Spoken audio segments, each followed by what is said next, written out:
Hey folks, we're back again. We're doing a trip down south, which should be stormy because there's a big storm coming in. So I'm not holding out too much hope for birdies, but we're going to try anyway. What else would we do?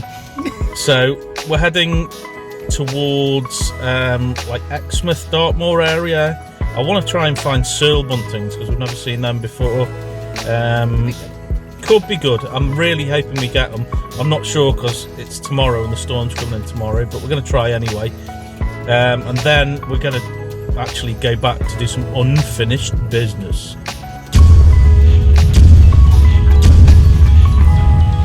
With Forster's Tern that's been on RSPB. We went to Brownsea Island last time. We were in this neck of the woods and didn't get it. So we're going to try for that again. So fingers crossed, a couple of lifers, and let's see what other stuff we see on the way. We began our long journey down south, from here in North Wales all the way down to south of Exeter in Devon. The journey should have taken a little more than 5 hours, but with stops for food and toilet breaks, it was around 6 hours. So we arrived well after midnight. So we parked up and settled down. Having slept through a very stormy night, we woke up not to rain but an awful lot of wind. Morning folks, we're in Devon. We parked last night at somewhere called Scabberton Beach car park, which is really pretty surroundings. We got there quite late, so we're up reasonably late today. It's about 8:30. The storm's come in. It's extremely windy. I found a sheltered bit of path between two very high bushes so you can actually hear me. I'm not holding out masses of hope to find the Searle buntings today, but I'm gonna persevere anyway. After quickly looking around the car park and seeing some little birds like robins and wrens, we set off towards Labrador Bay RSPB. Hey folks, hope you can hear me. It's still very windy. We're at RSPB Labrador Bay, which is an unmanned RSPB reserve. Trying to look for Searle buntings. It's still, as I say, pretty windy. Kelly's just found a little coffee stall and got a lovely iced coffee. So she's over the moon. It does oat milk, it's really good. Yep, she's got a dairy problem, so we need to get things that aren't dairy. Anyway, stick with us. We'll see if we can find anything. I'm a bit worried about the weather, but we'll see how it goes. The car park overlooked some farmland that sloped dramatically towards the sea. The views were stunning.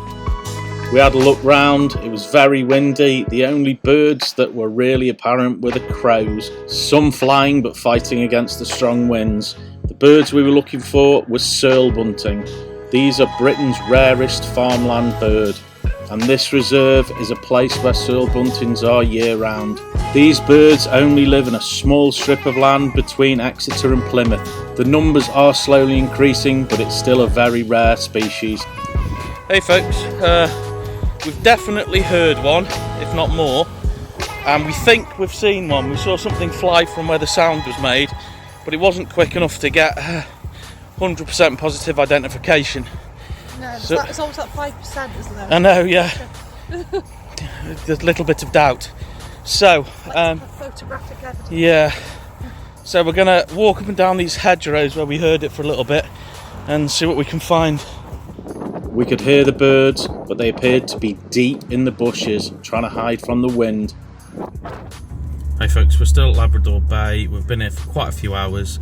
The wind's getting worse. We think we've seen Searle buntings, but we can't confirm it, which is a pain. The motorbike's just started up behind me. So we're going to head off to RSPB on, which is about 2.25 hours away, and have a look there. This morning there was a Forster's Tern there, which we tried to see before, although didn't see last time, so that's kind of unfinished business. So fingers crossed we'll get that. Keep with us. Hopefully there's plenty more to see. So after persevering for a good few hours, we decided to move on. We drove for just over 2 hours to RSPB on. Hello. Hey, we're after a bit of a disappointing start to the day. Well, stormy day. We're now at RSPB on. I think it's about 5:30. So we spent a lot of time in trying to find the seal buntings, and unfortunately didn't. So we're RSPB on. We're trying to find Forster's Tern, which has been on and off here most of the year. Last time we came to try and see it, we didn't see it. So we're going for a second attempt. Different location, yeah, slightly different place than last time. Anyway, we've just spoken to one of the staff members, who was very helpful. And anyway, if we don't see it tonight, we're going to come back in the morning. We're going to stay somewhere local and come back. We hot-footed it to Shipstall Point, where the Forster's Tern had been seen. On the way, stopping at a little bit of marsh to watch some black-tailed godwits, and then finally arriving at the beach where a couple of other birders were. At this point, the tern hadn't been seen by the people present, but one local gentleman was quite confident it was in the area. So we searched. In front of us there was a little egret fishing and some black-headed gulls.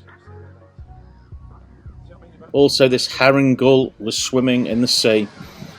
Ahead of us there was a small island where lots of gulls and terns were roosting. This is where we believed the Forster's Tern might come to roost.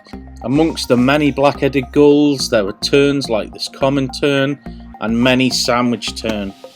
After a while of scanning through the ever-moving tern colony, I picked out the Forster's Tern. Its plumage is very pale with a dark beak and a black eye smudge that just looks like a very big black eye. This bird is a transatlantic vagrant, a bird from America. It's been present in this general area for most of the summer, and after a previous attempt failing to see it, we were super happy to get this bird. After watching it for a while, we said goodbye to the birds, including these oyster catchers that were feeding on the shore, and headed back towards the van. We got it! Unfinished business. Hey. So we got the Forster's Tern. You spotted it? I spotted it instead of Kaylee, which is unusual, because she's usually the chief spotter. But regardless, we've got it. I've got some footage. It's a bit shaky because it's still bloody windy. But so we don't actually know what to do now. We're gonna figure things out. Stick with us and have a look on bird guides. Figure out if there's anything between here or home, or maybe not between here or home, that we could be bothered to drive to. I don't know. Figure it out. What to do next? The first plan was dinner. There she is in the back. There she is cooking our dinner. Some lovely burgers from the butcher with homemade pickles. Lovely jubbly. Alright, where are we going?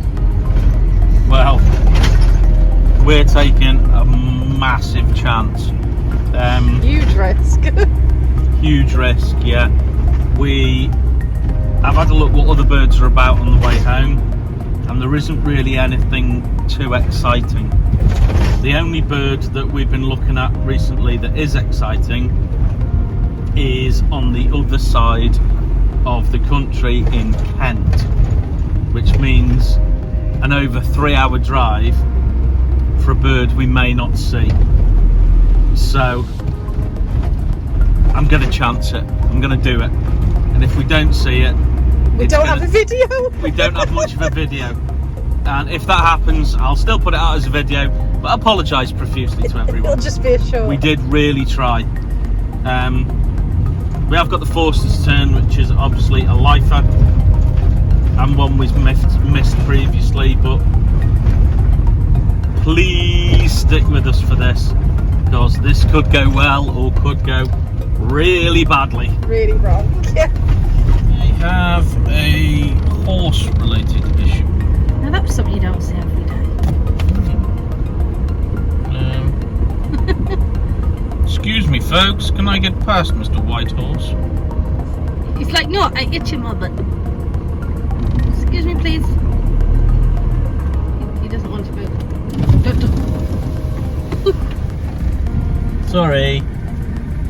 Hello. Keep going. Hello.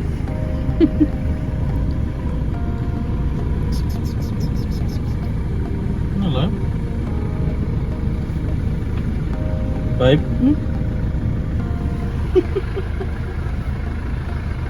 Hello. Bye-bye. What's your leaves? That's amazing. That was worth a 2-minute delay. They're all wild horses. After about 3.5 hours, we found our parking, which was not far from where the Bonaparte skull had been seen. Hi folks, we're finally in Kent. It's about 11:30 at night. We've just parked up in a very windy kind of car park by the sea. We're going to call it a night soon and really hope that tomorrow we get a Bonaparte gull, which is a gull that's reasonably similar to our little gull, but it's from America. So it's a massive risk.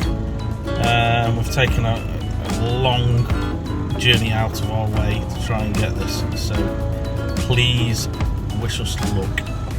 See you in the morning. We parked up for a very windswept night and woke up on the edge of a lovely beach. Whilst Kaylee was getting dressed, I climbed up over the seawall to take a look at the beach and to see if there was any birds on there. After doing a little bit of scanning, I saw this very windswept pied wagtail. This bird was feeding on the beach and being followed around by a starling. There was a few waders scurrying along the sea line. Amongst numerous oyster catchers was this curlew, happily feeding on the beach. Good morning all. We're off to see if we can find the Bonaparte skull. It's just after 7:30. We're going to try and set off and see if our chance paid off. Wish us luck and join us. After a very short drive, we arrived at All Marshes. Us, along with a couple of other birders, took a look around the area. Initially seeing this heron and grey-lag goose in the marshes, we then scanned the estuary where the Bonaparte skull had previously been sighted. There was a large area of wet sand that was being fed on by many gulls, so we had to scan through each and every one. Almost all these gulls appeared to be black-headed gulls, most of them feeding and some trying to contend with the high winds. I walked along the slipway to see if we could get better views, but only seeing this black-tailed godwit. Upon coming back towards the shore, I had a great view of a whimbrel, which is a bird I'd never seen in the UK before, only in Africa. So this was pretty pleasing, but no sign of the Bonaparte skull. It felt like we'd scanned every gull there. It was like a needle in a haystack. Our risk didn't pay off. Hey folks, we took the gamble and unfortunately it did not pay off. The gull is still really windy. The gull doesn't appear to be here anyway. We've scanned goodness knows how many black-headed gulls on the beach. Yeah, a couple of other birders here, no one else has seen anything, so we've called it a day. The trip, it's been a long trip. It's not been a disaster because we've got the Forster's Tern, which is a lifer, and I've got a nice view for whimbrel today, which is the first one I've seen in this country, so that's good. I've had a couple of disappointments, but we'll revisit them at a later date. Thank you so much for watching. Please like, Please subscribe, and please press the notification bell. We'll see you soon.